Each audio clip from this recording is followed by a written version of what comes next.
আজকে এখানে এই সাংবাদিক ভাইরা অনেক আছে না? বিগত দিনে অসংখ্য আমাদের প্রোগ্রাম হয়েছে, আমাদের কোনো গীত পরিবেশন করে না।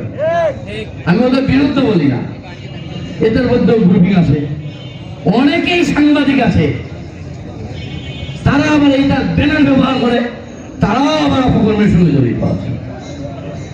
এটা বিরুদ্ধে না, কিন্তু সবার কথা বলি না আমি, মুসলিমের দুয়ের জন্য লেখালেখির ক্ষেত্রে আমাদের নিউজ পরিবেশন করে না, আমাদের বিরুদ্ধে যেটা এই বিএনপি সেটা পরিবেশন ঠিকই হয়, তারা আবার নিউজ ক্রিয়েট করেছে। এখন আবার আমি কেন কথাটা বললাম এটা, তারা যারা সাংবাদিক ভাইরা আছে অনেকেই বুঝে, বড় বড় স্ট্যাটাস দেয়, আমাদের ফেসবুকে এখন স্ট্যাটাস দিচ্ছে আওয়ামী লীগের বিরুদ্ধে। এতদিন আওয়ামী লীগের লোকজনকে নিয়ে মিটিং করে বেড়াইলো, এটা করলো ওটা করলো, এখন যখন এই সরকার করে গেছে তখন আবার স্ট্যাটাস শুরু হয়েছে আওয়ামী লীগের বিরুদ্ধে, যাতে বিএনপির দৃষ্টিগত হয়। এরা যদি মনে করে এইরকম করে অনেক কিছু পাওয়া যাবে, ভুল পথে অগ্রসর হচ্ছে ওরা। যারা অফেন্স করে, অপরাধ করে, তারা শান্তিতে থাকতে পারে না। আমরা যে কারোর বিরুদ্ধে কথা বলতে পারবো, অন্যায়টার বিরুদ্ধে, আমরা অফেন্সের সঙ্গে জড়িত নাই। কেউ বলতে পারবে না সোজা আমি সরকার পতনের পর কাউকে কোনো কথা বলেছি, আমরা রাজনীতির ভাষায় কথা বলেছি, আমরা অ্যাসল্ট হয়েছি, আমরা এখনো মামলায় যাই নাই। আওয়ামী লীগের ভাইরাই ব্যবসা করেছে, জন্নাম আছে, হন্নাম আছে, এলুকায় বেড়াচ্ছে, হলুকায় বেড়াচ্ছে, ওরা এবার ব্যবসা করছে, ওদের সঙ্গে ব্যবসা করছে। আমাদের লোকও করতে পারে। প্রকৃতপক্ষে এখানে মামলা মকদ্দমার যে বিষয়গুলি, আমরা কাউকে মামলা করার আমরা উপজেলা পর্যায়ে ডিসিশন এখনো নেইনি, তবে অবজার্ভ করতেছি কাকে কাকে মামলা দিতে হবে। তারাও তো অফেন্স করে মামলা দিয়েছে, জানি তারা যদি এখনো অপকর্ম করে তারা আইনের আমলে আসবে না, মুখোমুখি হবে কিনা, হতে হবে। কিন্তু আমরা অপরাধ করিনি, তারপরেও আমাদেরকে মামলার মুখোমুখি করেছে। আমরা যেটা পরিষ্কারভাবে আমাদের সিদ্ধান্ত, যারা ব্যবসা বাণিজ্য করে তাদের সুন্দরভাবে ব্যবসা করতে দিতে হবে। দোকানে চাঁদাবাজি, অমুকের চাঁদাবাজি, এইগুলা একেবারেই কঠোরভাবে নিষিদ্ধ। আর একটাকে ধরবো আমরা খুব শীঘ্র, দাদন ব্যবসায়ী, সুদখোরকে,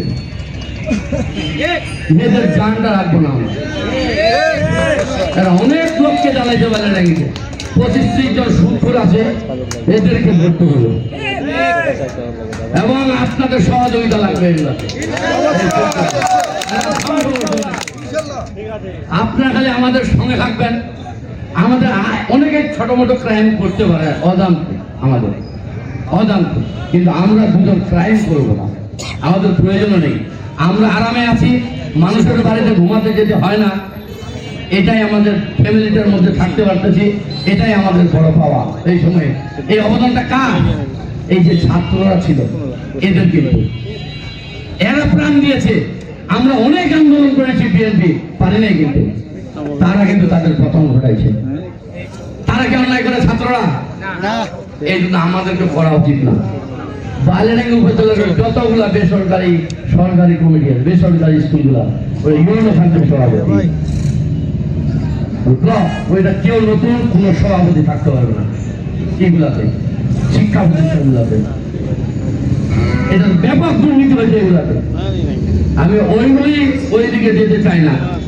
এখন ওগুলা নিয়ে ব্যাপক হবে। এখন শুধু আমরা কন্ট্রোল, বালিয়াডাঙ্গি উপজেলায় কোথাও যাতে দুর্নীতি না হয়, কোথাও যাতে জমি দখল না হয়, কোনো মানুষ অত্যাচারিত না হয়, এইগুলো আমরা দেখতে চাচ্ছি। আমরা আওয়ামী লীগকে হোস্টাইল করতে চাচ্ছি না, আওয়ামী লীগের বিরুদ্ধেও আমরা যেতে চাই না। তবে তাদেরকে অতীতের কৃতকর্মের জন্য তাদেরকে সাবধানে বিচরণ করতে হবে। ওরা যদি মনে করে এখন আওয়ামী লীগ ক্ষমতায় আছে, আগের মতো আচরণ করবো, গলাবাজি করবো, এটা মনে করতে হবে, এটা ছাড় দেওয়া হবে না। আমি আর 2 মিনিট কথা বলবো। বালিয়াডাঙ্গিতে আমাদের প্রবলেমটা অন্য জায়গায় তৈরি হয়েছিল। 17 বছর আওয়ামী লীগ ক্ষমতায়, আমি মিটিংয়ে বলেছিলাম এখানে, 17 বছর যে আওয়ামী লীগ ক্ষমতায়, যে ইয়ং ছেলেপেলেরা আমাদের সঙ্গে গোলমালগুলি বালিয়াডাঙ্গিতে করেছে বা অনেকে, তাদের বয়স বড়দের 20 থেকে 24। তারা কখনো বিএনপির চেহারা দেখেনি, বিরোধী দলের চেহারা দেখেনি। ওরা মনে করেছে যে এরকমই আসলে আর আসবে না, কোন দল আসবে না, ওরা যা বলবে তাই। এখন তারা সমস্যার মধ্যে আছে, চলাফেরা করতে পারে না ঠিক করে। আমরা কিন্তু ওদের চলাফেরা আপাতত বন্ধ করবো ধীরে ধীরে। এটা কারণ যে আমরা তো 17 বছর ভুগলাম, তোমরা 10 দিন এরকম করে চলো দেখি, তাহলে কি হয়? শিক্ষাটা কি হয়? ওই অপারেশনটা এখন শুরু হয়নি, অপারেশন শুরু হয়ে যাবে এখন চরম সময় হবে শিক্ষা দেওয়ার জন্য। না চালু করবো আমরা, ঘোষণা দিয়ে চালু করবো, তালিকা নিয়ে গোটা উপজেলায় চালু করবো আমরা। আরেকটা জিনিস আমি বলছি, অনেক সময় যাচ্ছে, প্রতিদিনে বিভিন্ন জায়গা জমির ব্যাপারগুলো আমি বলেছি। এ বলে জায়গা দখল করতে, যে জমি দখল করতেছে, আওয়ামী লীগের জমি নিয়ে ছাড়ে না, অনেকে বলে 3 লাখ টাকা করে দিচ্ছে, 4 লাখ টাকা করে আগে দিয়ে জমি এখানে দখল করে নিতে বলছে। এগুলো হচ্ছে না? এগুলো হচ্ছে না? এই যারা এই অন্যায়টা করেছে, টাকা নিয়েছে, এখন তারা কোথায়? কথা আছে কি? বড় বড়